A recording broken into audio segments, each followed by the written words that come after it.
Assalamualaikum warahmatullahi wabarakatuh. Perkenalkan, nama saya Farel Dezal Rifano dari kelas S1 Teknik Elektro B dengan NIM 2407 126739 dari kelompok 6. Di sini saya akan menjelaskan cara merakit PC dan menginstalasi OS. Yang pertama, kita akan membahas cara merakit PC. Langkah yang pertama yaitu kita harus mengetahui alat dan bahannya.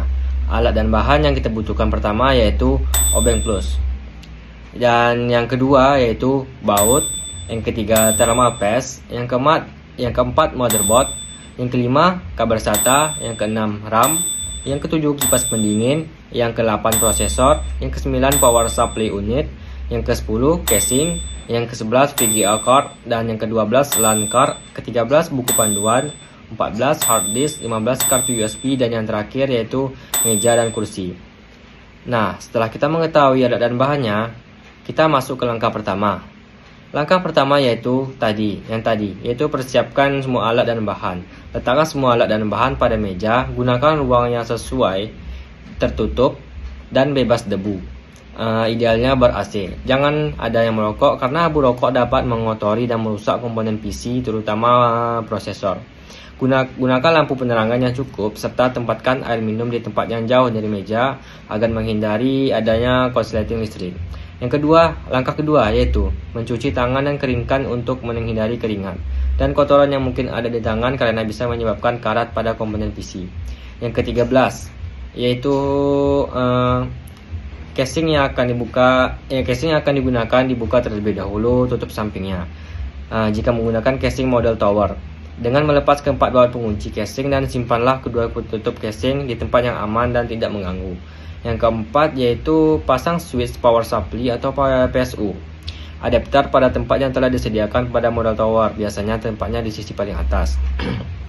Dan yang kelima, bukalah box motherboard atau mobo, keluarkan dan letakkan mobo tersebut di meja. Jadilah soket chip prosesor pada motherboard. Soket tersebut memiliki lubang sesuai dengan jumlah pin pada chip. Pada salah satu sudutnya, pasti ada dua lubang yang tertutup. Langkah yang keenam, lepaskan dua pengait tuas prosesor dengan cara menekannya lalu ditarik ke atas. Posisikan pada sudut yang bertanda segitiga berada di dekat pengait. Langkah ketujuh, setelah chip masuk dengan tepat ke dalam soket, turunkan kembali pengait dan kaitkan hingga benar-benar terkunci. Ke-8, pasangkan heatsink fan pada chip, kemudian sebelum itu oleskan sedikit thermal paste di atas chip. Kuncilah kedua pengait secara berhati-hati dan bergantian. Jangan sampai menekan terlalu keras pada sisi atas kipas. Ke langkah ke-9, tancapkan kabel power untuk kipas ke motherboard. Letak soketnya biasanya berada di sebelah soket prosesor, umumnya diberi tanda dengan tulisan CPU fan. Langkah ke-10, berikutnya pasang kartu memori atau yang biasa disebut dengan RAM pada slot di mana sesuai dengan yang telah disediakan. Sesuaikan jenis RAM dengan motherboard yang Anda gunakan. Bila slot pada mobile memiliki dua pembatas antar pin, berarti jenis RAM-nya SDRAM. Bila hanya satu pembatas pin, maka jenisnya DDR-RAM.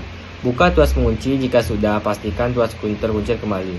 Langkah ke-11, angkat motherboard dan letakkan ke dalam casing. Pastikan motherboard tepat dengan lubang bautnya di atas baut-baut alas. Setelah terpasang semuanya, kencangkan satu persatu dengan menggunakan obeng. Langkah ke-12, pasang konektor yang berasal dari lampu LED, speaker, tombol power, dan tombol reset PC ke mobo.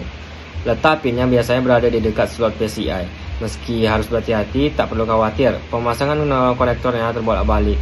Masing-masing pin di mobo sudah ada namanya. Tinggal sesuaikan saja namanya dengan nama konektor yang akan ditancapkan. Langkah ke-13, berikutnya hubungkan konektor kabel power yang berasal dari PSU ke port power yang berada di mobo. Port power biasanya berwarna putih dengan jumlah pin sebanyak 12 buah. Biasanya letak port power berdampingan dengan soket supply power soket floppy modus mobo modern. Seluruhnya telah menggunakan konektor ATA yang diberi pengait, sehingga pemasangan konektor tak mungkin terbalik. Langkah ke-14, tancapkan pula konektor power prosesor pada port tambahan berbentuk bujur sangkar dengan jumlah pin sebanyak 4 buah. Langkah 15, tancapkan kartu VGA ke slotnya dengan perlahan dan tegak lurus. Pastikan lempeng besi pada pangkal kartu VGA masuk pada celah yang telah dibuka. Langkah ke-16, pastikan kedudukan grafis sudah mantap dan tidak miring. Tekan lagi secara perlahan bila memang belum mantap. Biasanya di samping slot AGP terdapat sebuah pengait. Geser pengait tersebut untuk mengunci kartu grafis. Selanjutnya langkah ke-17. Setelah pemasangan kartu dengan kabel powernya, pasangkan baut untuk kartu VGA pada rangka casing. Lanjutnya langkah 18, siapkan hard disk pertama. Aturlah jumper pada hard disk. Jumper ini ada di bagian belakang hard disk dan memiliki 5 pasang pin. Bila hard disk yang dipasang cuma satu, ubah setelah jumper ke posisi master.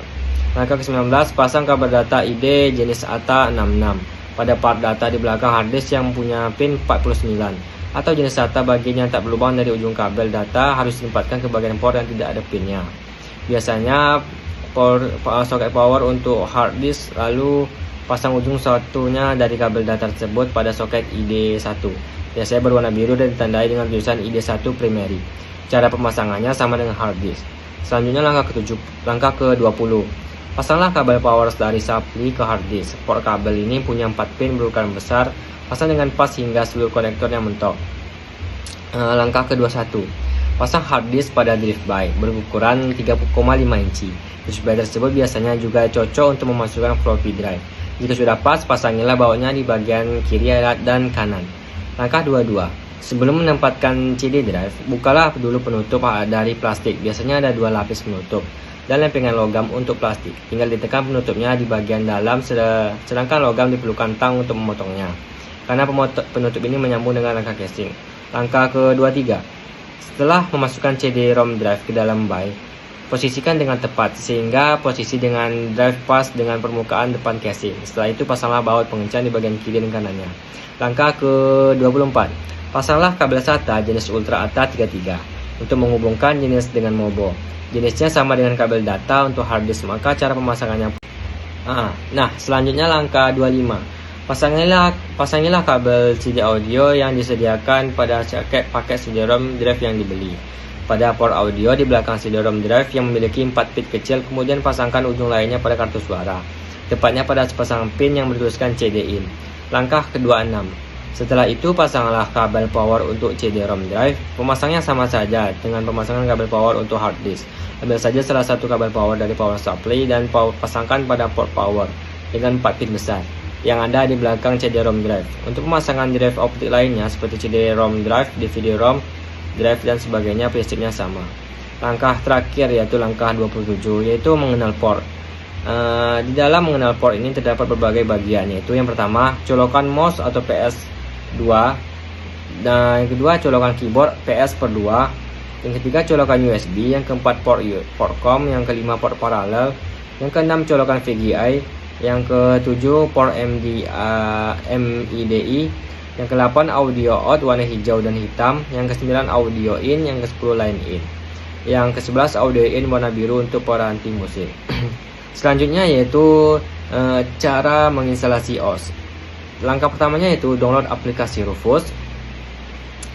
Yang kedua yaitu masukkan USB flash disk yang akan digunakan untuk media instalasi. Langkah ketiga yaitu pilih file 190 Zorin dengan tekan select. Langkah keempat yaitu jika sudah, klik start untuk memulai proses bootable USB flash disk. Langkah kelima, pada pilihan 150 image, pilih write in 150 image mode yang direkomend. Langkah keenam, selanjutnya akan muncul peringatan bahwa semua file dalam flash disk akan dihapus formatnya. Pastikan kalian sudah backup file-file penting kalian. Jika sudah, klik OK. Langkah 7, tunggu sampai proses selesai. Dan langkah ke-8, setelah proses bootable selesai, cabut flash disk dan colokan pada laptop atau PC yang akan diinstal. Langkah 9, masuk BIOS dengan cara restart laptop atau PC, lalu tekan tombol Del pada keyboard untuk masuk ke menu. Umumnya tombol yang digunakan untuk masuk ke BIOS adalah Del F1, F2 atau Fn tambah F2, tergantung dari jenis laptop atau PC-nya. Langkah ke-10, ubah buat priority agar komputer atau laptop kalian buat melalui media USB flash disk. Langkah ke-11, pilih save dan access untuk menyimpan keluar dari BIOS. Langkah ke-12, pilih 3 or install Zorin OS pada menu instalasi. Langkah ke-13, Tunggu setelah beberapa saat, setelah itu pilih install Zorin OS. Langkah ke-14. Pada pemilihan bahasa, pilih English untuk bahasanya dan klik continue. Selanjutnya pada pemilihan keyboard, pilih English US. Langkah ke-16. Pada bagian update dan other software, pilih install third-party software for graphic and Wi-Fi hardware and additional media format. Langkah ke-17. Pilih erase disk dan install Zorin OS untuk memulai instalasi, atau kalian bisa pilih something else untuk mengatur ukuran partisi secara manual.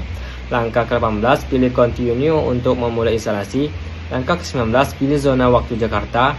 Langkah 20. Isi informasi berupa nama komputer, username, dan password, lalu pilih continue. Ya, langkah ke-21. Tunggu hingga proses instalasi Zorin selesai. Langkah 22. Setelah muncul pemberitahuan instalasi komplit, pilih tulisan restart now. Langkah ke-23. Cabut USB flash disk yang digunakan pada instalasi. Setelah itu tekan enter pada keyboard. Langkah 24. Isi username dan password yang sudah disiapkan untuk masuk ke Zorin OS. Langkah ke-25. Proses instalasi pun selesai. Sekian penjelasan cara merakit PC dan menginstalasi OS dari saya. Mohon maaf jika ada kesalahan. Saya pamit undur diri. Wassalamualaikum warahmatullahi wabarakatuh.